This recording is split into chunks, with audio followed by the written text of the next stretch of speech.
Assalamualaikum warahmatullahi wabarakatuh. Alhamdulillah, alhamdulillahilladzi arsala rasulahu bil huda wa dinil haq yudhhirahu 'ala dini kulli. Wa kafa billahi syahida. Asyhadu alla ilaha illallah wa asyhadu anna Muhammadan abduhu wa rasuluhu la nabiyya ba'da. Rabbi israh li sadri wa yassir li amri wa hlul 'uqdatam min lisani yafqahu qawli. Amin amin ya rabbal alamin. Alhamdulillah. Bisa yang dirahmati Allah, kita bisa berjumpa lagi pada kajian malam hari ini dalam sebuah program kajian Muslimah Online. Kedua kalinya, sholawat serta salam semoga tercurah kepada Rasulullah Muhammad sebagai suri tauladan kita.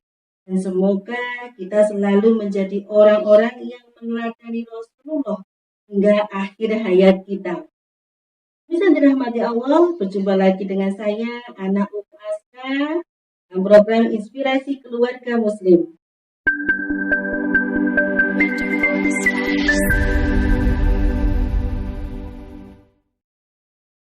Alhamdulillah, kita telah memasuki bulan Dzulhijjah, bulan di mana ada dua persyariatan ibadah yang bisa kita lakukan, yaitu ibadah haji maupun ibadah kurban. Berbicara ibadah kurban, tentu tidak asing lagi di telinga kita. Ada kisah bagaimana Nabi Ibrahim dan Nabi Ismail di dalamnya. Dan tentunya pada malam hari ini saya akan membahas satu tema mengenai meneladani Nabi Ibrahim dalam hal berkorban.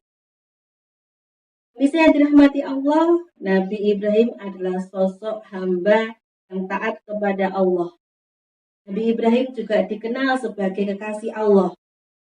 Nabi Ibrahim juga disebut sebagai Abul Anbiya, itu bapaknya para nabi. Karena dari Nabi Ibrahim lahir dua orang putra, yaitu Nabi Ishak dan Nabi Ismail. Masya Allah, luar biasa.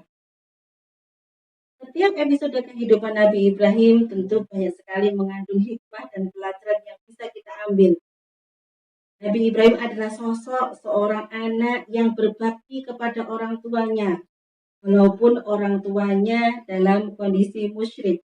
Tapi Nabi Ibrahim tidak segan-segan mengingatkan orang tuanya, tapi dengan cara yang baik, dengan cara yang ahsan.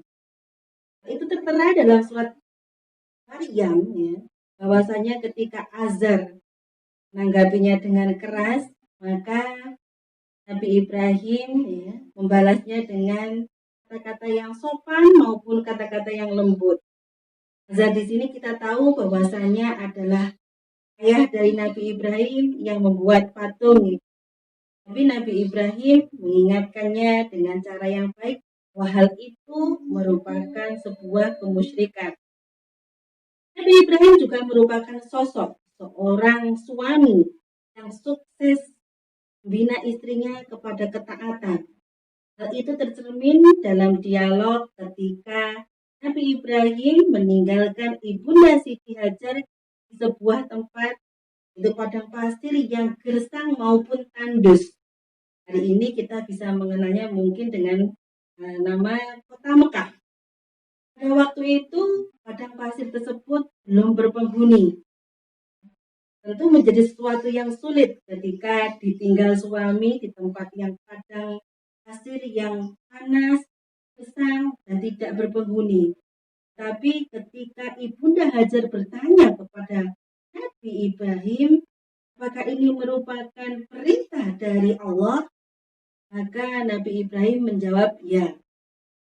Serta-merta tidak ada penolakan dari Ibunda Siti Hajar. Bahkan Ibunda Siti Hajar menanggapinya dengan kata-kata yang sangat luar biasa. Jika ini merupakan perintah dari Allah, tentu Allah tidak akan menyengsarakan kami. Sebuah keyakinan bahwasanya Allah pasti akan memberikan kesempatan dan juga keajaiban di dalamnya. Selain itu, Nabi Ibrahim juga dikenal sebagai sosok seorang ayah yang berhasil mengantarkan putra-putranya kepada ketaatan. Nah, ini tercermin dalam kisah bagaimana Nabi Ibrahim meminta Nabi Ismail untuk dikorbankan, maka tidak ada penolakan dari Nabi Ismail. Itu hal ini merupakan hal yang amat sangat sulit ketika Nabi Ibrahim harus mengorbankan sesuatu yang amat dinanti-nantinya, amat disayanginya ketika Allah belum mengaruniai seorang anak. Tapi ketika Allah berikan karunia seorang anak itu, tapi pada waktu dewasa, Allah memerintahkan kepada Nabi Ibrahim untuk menyembelih Nabi Ismail.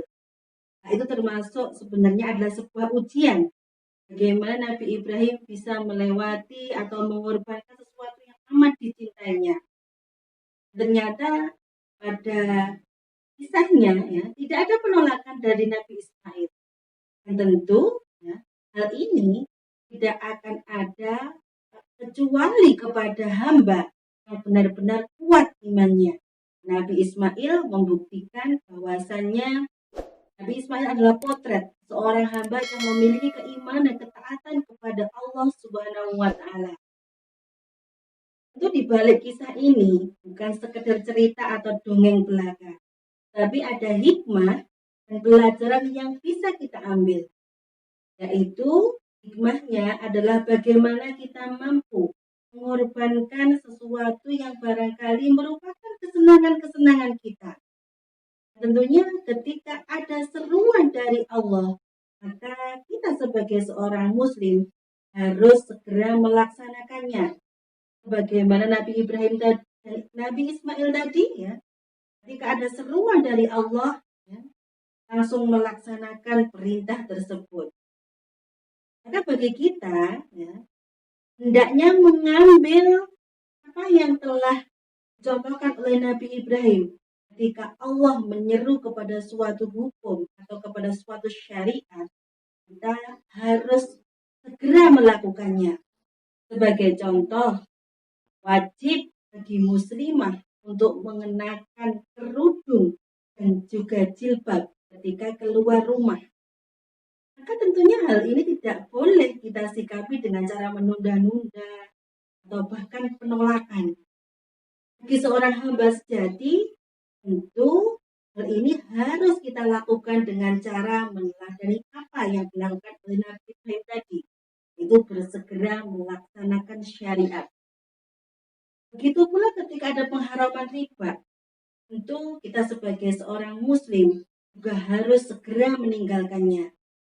Maka tidak hanya itu saja, ketika ada seruan bagi seorang muslim untuk hidup dalam sebuah sistem kehidupan yang itu berdasarkan asas Islam, harusnya segera kita lakukan.